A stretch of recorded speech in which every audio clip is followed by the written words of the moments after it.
Верските лидери од Македонија здружена ќе се борат против насилниот екстремизам.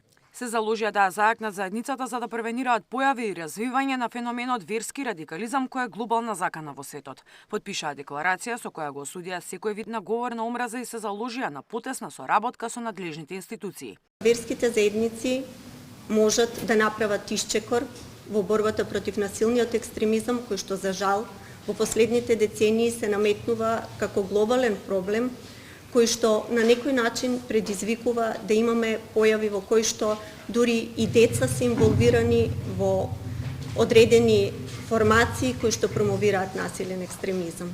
Реисот порача дека како исламска верска заедница нема да дозволат било каков пандан на организацијата. Токму таквите групи во минатото биле детектирани од ИВЗ и пријавени како сомнителни заедници кои за жал добиле статус на религиозна група. За нас тие беа сомнителни елементи. За жал, во поранешната влада тие добиле статус на религиозна група и ние ги обавестувавме и владата на тогашната влада на Република Северна Македонија и сите меѓународни фактори знаат.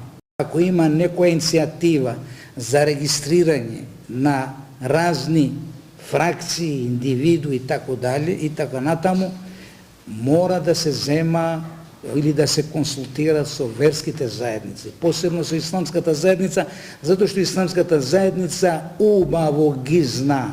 Ова иницијатива произлезе од МЦМС и Комисијата за односи со верските заедници. Пред неколку месеци полицијата се соочи со терористичка келија која представуваше закана за цивилното население.